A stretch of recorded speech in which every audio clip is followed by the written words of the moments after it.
আমরা সিট দিয়েছি যে আমাদের উপযুক্ত ক্যান্ডিডেট এতগুলি, সেখানে আমরা সুন্দর নির্বাচন চাই। তারা বলেছিল যে আমরা নৌকা উঠাই দিলে সুন্দর নির্বাচন হবে, ঠিক আছে, কিন্তু তারা নৌকা উঠায়নি। তার চেয়ে বড় কথা, যখন আমাকে ধরে ফেললো, ঘিরে ফেললো, তখন আমি বললাম যে আর যেন কোনো অল্টারনেটিভ নাই, আমার রাজনীতি যখন শেষ, আমার দলকে বাঁচাতে হবে। দলকে বাঁচানোর কী উপায়? যে কোনোভাবেই মাঠে থাকতে হবে এবং মাঠে থেকে ভবিষ্যতে রাজনীতির জন্য আমার একটা প্ল্যাটফর্ম রাখতে হবে, যে কোনোভাবে পার্লামেন্টে থাকতে হবে, যে কোনো জায়গায় থাকতে হবে, যাতে জনগণের জন্য আমি কাজ করতে পারি। এটা ছিল আমার বিবেচনা। ভুল হলে হতে পারে। আমি জিজ্ঞাসা করবো যারা এইসব কথা বলেন তারা কি করতেন? সংবিধান পরিবর্তন করতে হবে।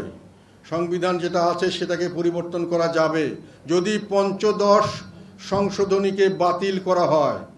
পঞ্চদশ সংশোধনীতে এমন অনেক জিনিস আছে যেটা সংবিধানের 1/3 কোনো সময় পরিবর্তন করা যাবে না।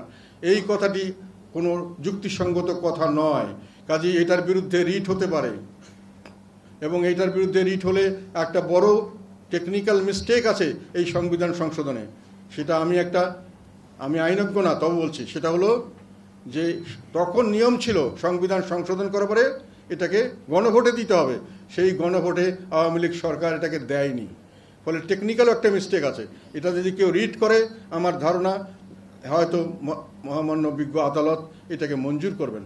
তাহলে যদি পঞ্চদশ সংশোধনী বাতিল হয় তাহলে অনেক কিছু পরিষ্কার হয়ে যাবে।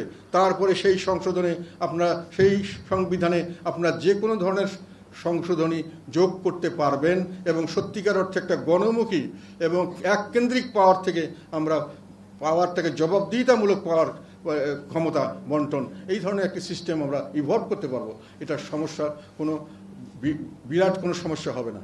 এটি হলো আমাদের স্ট্যান্ড। সেই জন্যই আমরা সুষ্ঠু নির্বাচন চাই, তার জন্য পরিবেশ সৃষ্টি করতে হবে। সেই ধরনের পরিবেশের জন্য আমরা দেখতে চাই, এবং এই কথাটা এই জন্যই বলেছি আমি যে আমরা পরীক্ষা করে দেখতে চাই। আগে আপনি লোকাল গভর্নমেন্ট ইলেকশনগুলো দেন, সেখানে দলীয়করণের প্রভাব কতটুকু হয় এটা দেখার পরেই আমরা সিদ্ধান্ত নিব যে সামনের দিকে আমরা নির্বাচনটা সুষ্ঠু হবে কিনা। আমাদের যখন ক্যান্ডিডেটরা যাবে তাদেরকে ঘরের থেকে বেরোতে দিবে কিনা, সেন্টারে মেরে বের করে দিবে কিনা, বা ডিসি সাহেবরা নিজেই একটা করে এক দলের পক্ষে সরাসরি রিপোর্ট দেবে কিনা, এটা তো আমাদের দেখতে হবে, জানতে হবে, বুঝতে হবে। ফলে ওই জিনিসগুলি আমরা নিশ্চিত হতে চাই। আর জানতে চাই যে এর পরবর্তীকালে যেই ক্ষমতা আসুক উনি যেন দানব না হয়, এই বিষয়টিকে আপনারা কিভাবে বিবেচনা করবেন সেটা আমাদের দেখতে হবে। তো আমরা এই জন্যই আমাদের বর্তমান অন্তর্বর্তীকালীন সরকারের প্রতি আমরা পূর্ণ সমর্থন দিয়েছি। জনগণের প্রত্যাশা পূরণে তারা এগিয়ে এসছেন। ব্যক্তিগতভাবে আমরা তাদেরকে বিশ্বাস করি, তাদের উপরে আমাদের আস্থা আছে। তারা উপযুক্ত ব্যক্তি এবং তারা দুর্নীতিমুক্ত, তারা লোভ লালসা মুক্ত, এটা আমরা বিশ্বাস করি।